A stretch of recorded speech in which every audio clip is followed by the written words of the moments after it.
interessante, né? Que quando a gente fala de network, as pessoas sempre associam o network como uma via do que eu espero do outro, né? A maioria pensa isso sobre network, quando na verdade é o contrário. Eu preciso estar disposta a colaborar com o outro. Então essa é a massa. O network começa assim, começa eu, na verdade, entregando o melhor para que o outro perceba e tenha aí a teoria do favor, que eu falo muito, né? Que é quando você, de fato, assim, se coloca para o outro e o outro fala assim, puxa vida, agora eu vou lá também contribuir com a vida da Kátia, contribuir com a vida da Carla. E quando você trata, principalmente dessa pergunta, Kátia, no que tange a questão das outras frentes, né, quer dizer, do mundo virtual e também do mundo, principalmente depois de passar por tanto tempo ali dentro de casa ou dentro dos nossos escritórios, sem ter esse contato, sem ter essa troca, a gente, na verdade, o que eu percebo é que a gente está precisando reaprender. Reaprender a fazer negócios, reaprender a estar com pessoas, reaprender a respeitar o tempo das pessoas, porque as pessoas estão diferentes. As pessoas ficaram diferentes pós-pandemia. Sim. É importante que a gente tenha essa percepção, inclusive na hora desse trato. Tem muitas pessoas ainda que estão reticentes do toque, tem pessoas que ainda estão reticentes com uma série de outras coisas. E é importante que a gente reaprenda. Então, acho que o valor que o network tem, e a Carlinha falou muito disso, né, como esse significado, é que a gente precisa entender que a conexão ela é a moeda mais importante. Eu costumo dizer que você pode não ter dinheiro, mas se você tem amigos, se você tem pessoas, você é um multimilionário. Porque isso sim é que causa grande diferença na sua vida.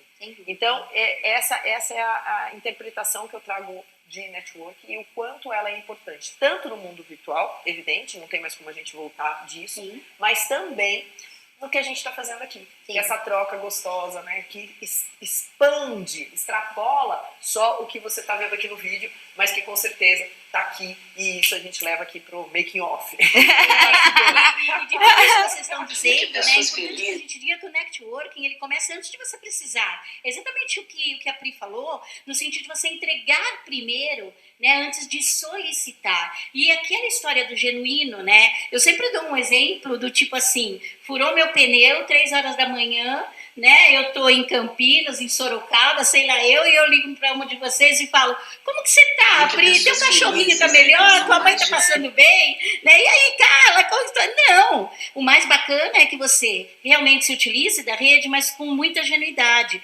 E como você trabalha o olhar mais inclusivo, é como você incentiva essas mulheres a fortalecerem umas às outras. O que é bacana é que lá na rede a gente é uma escola de educação.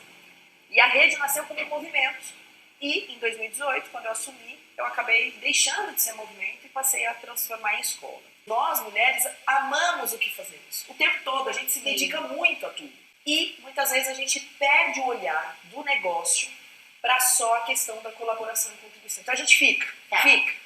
E o que é importante é que a mulher também pense em negócios. Pense que o network... Monetizar, né? Aliás, monetizar. Quando eu falo de negócio, gente, estou trazendo aqui a questão de monetizar. Eu brinco sempre porque assim, ó, ninguém acorda e fala assim, ai, que vontade de empreender, não sei, tô com uma vontade de fazer um negocinho hoje. Não, gente, até porque empreender não é fácil. Não é, né? Eu falo que assim, né, isso é uma utopia também. Já que a gente está falando, né, do Summit Êxito de Empreendedorismo, é importante entender que assim, empreender não é fácil. É um falso glamour nessa história, né? Isso, é muito romantizado. Quando a gente traz essa esfera para network, ainda é muito mais profundo. Porque a Carla falou uma coisa muito importante no início, que é essa coisa de um carregar o outro, né? Que muitas vezes você tem. Eu chamo muito de alpinista social. É interessante porque, assim, existem muitos alpinistas sociais que se aproximam muitas vezes só porque, assim, o que eu posso com a Kátia? O que eu posso com a Carla? E depois, eu simplesmente ignoro mais, não quero mais saber, porque já tive aquilo que eu precisava de você. Isso é muito ruim. E essa é uma das máximas que o network abomina. Isso não existe no verdadeiro network, no network de valor. Então é importante a gente entender o que você faz. Você faz network ou você só quer se sociabilizar para ter algo em troca? Então é uma proposta que a gente traz para dentro da escola, sempre nessa discussão, para poder fazer com que a mulher se olhe e se perceba e crie mesmo esses laços ali entre elas. Então, aí sim, a gente traz a comunidade para dentro da escola, porque ali ela se fortalece, criam laços, amizades, parcerias, sociedades. Ouve a voz da outra, isso encoraja, né? Porque quando você percebe que uma mulher de repente tem voz e consegue se posicionar e consegue um espaço, um lugar, né? Eu gosto muito de usar o arrombar portas abertas. Nós mulheres temos que toda hora arrombar portas abertas. Porque acreditem, tá muito na moda, né? Empreendedorismo se seguido de feminino, então aí é manchete de jornal. Mas, na verdade, muitas vezes querem a nossa presença, mas não querem nossa voz.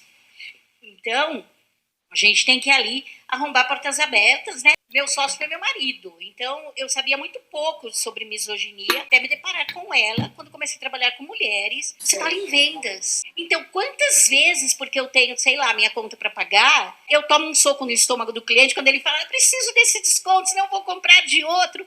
E às vezes a mulher pensa, nossa, melhor eu fechar essa venda, mas ela não entende que isso pode estar impactando no final da história dela, enquanto negócios. Então, agora eu queria saber de vocês, essa minha fala, que às vezes pode vir de encontro aí, desculpa as comunicadoras não violentas, mas eu acredito que o estômago que a gente tem que ter, né, a reviravolta no estômago vem daí. Vocês acham disso? A gente está preparada para receber e dar socos no estômago? Realmente é polêmico. É polêmico.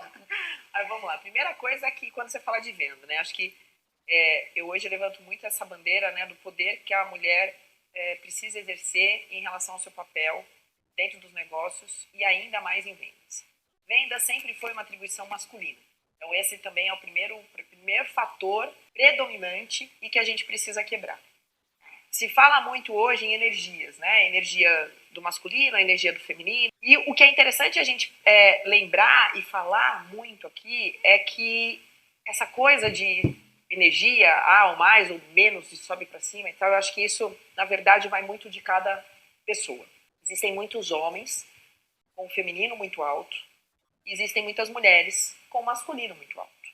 E tá tudo bem. Sim. Eu acho que essa coisa de ficar buscando, precisa ajustar, precisa equilibrar. Uma vez eu ouvi uma frase que fala que nem a natureza é equilibrada. É verdade. E a gente acha que ela é equilibrada, só que é o desequilíbrio que faz com que ela seja magnífica. Sim. Então, eu também defendo isso, né? As pessoas estão muito nessa coisa do equilíbrio, vamos equilibrar a energia disso. Eu acho que assim, a partir do momento que eu estou bem, então, se a Kátia tem um masculino muito alto e ela tá bem com isso, não tem que ajustar nada, tem que equilibrar nada. Se eu tô bem com aquilo que eu represento hoje, também tá tudo bem. Então essa coisa, né, como você trouxe, né, de dar o soco, de receber o soco e tal, eu acho que esse também é muito do nosso masculino muito alto. Sim. E que também tá tudo bem. Vai ter mulher que não vai saber lidar com isso. Vai ter mulher que não sabe nem se tá vindo o soco.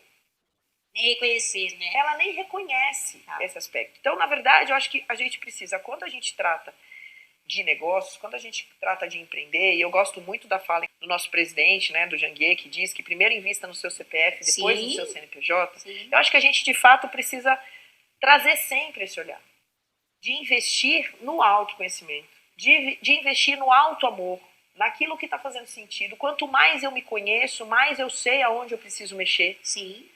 E esse é o olhar que a gente precisa estar trazendo para todo mundo. Então, quando a gente está falando de venda, de negócio, desse momento que a gente está, eu digo assim, o mundo que a gente vive é um mundo onde a gente está aí para vencer. Eu não conheço também ninguém que acorda e fala assim, hoje eu quero ser uma derrotada. Nossa, eu tô com uma vontade de ser derrotada hoje. Ninguém quer isso. Não. A gente quer vencer, a gente quer ser reconhecido, a gente quer ser amado, a gente quer ser valorizado. Esse é do ser humano. É importante que a gente compreenda que, assim, dentro desse processo, o autoconhecimento vai ser cada vez mais importante, cada vez mais fundamental na excelência das relações. E eu acho que também um estudo aprofundado do seu negócio, para você entender até onde você pode ir depois de ter sido impactada por um cliente que, de repente, te obriga, né, a fazer algo que você não pode, e entender até que ponto você também pode virar e falar, olha, daqui para cá não, chega. É importante esse olhar. A gente tem uma dificuldade muito grande de entender o que é a administração do tempo, o que é ser produtiva de verdade. A gente acha que ocupação é ser produtiva e não tem nada a ver. Então, acho que essa é a primeira coisa que a gente percebe. E no mundo dos negócios, a gente precisa ser mais produtiva e menos ocupada. até para que a gente possa render mais. Sim. Então, essa é a primeira questão que a gente precisa Virar a ajustar. chavinha. Ajustar. Muito, muito, muito. O segundo, e óbvio, vendas. Não tem como. A gente ainda precisa sentar para falar de negócios. É interessante porque eu que participo de muitos encontros, né, com mulheres, e às vezes até no final de semana, então é interessante. Ela não quer falar de negócio depois do horário. Ela não quer falar de negócio na academia. Ela não quer falar de negócio, aí eu fico pensando assim, meu Deus, que horas que a gente vai falar de negócio? Nossa. É Eu isso. amo falar de negócio, né? A gente ama. Eu só amo concordo falar de com negócio, você. mas é interessante porque não se coloca para falar de negócio. E aí traz uma série de outras questões, e eu vejo muito os meninos no futebol parando ali no banco do reserva, já falando de negócio. Isso. E a gente, se estiver jogando vôlei, a gente vai falar de tudo, menos de negócio. Mas você Então, sabe, isso é Pri, curioso. não querendo te cortar, Imagina, e aí você tamo continua o raciocínio, em 1980, Aham. a palavra empreendedora não existia. Em 1980, a divisão era muito clara quando você recebia na sua casa. As mulheres ficavam na cozinha falando sobre coisas de mulheres e os homens na sala falando de negócio. E se uma maluca, uma cara pálida, decidisse sair da cozinha para vir falar de negócio, os dois grupos ficariam indignados com ela. A gente está falando em 1980. Então vem muito de encontro com o que você diz, né? Então, também é uma coisa que a gente precisa quebrar. E se bobear, a gente ainda continua fazendo isso nos jantares, entre amigos. Isso. Né? As mulheres estão lá na cozinha falando de um monte de coisas e os Sim. meninos estão lá tomando seu vinho enquanto a gente está ajustando as coisas e tal. E não tem problema nenhum em estar lá e tal, eu acho que isso tá tudo certo. Mas eu vejo assim, vamos falar.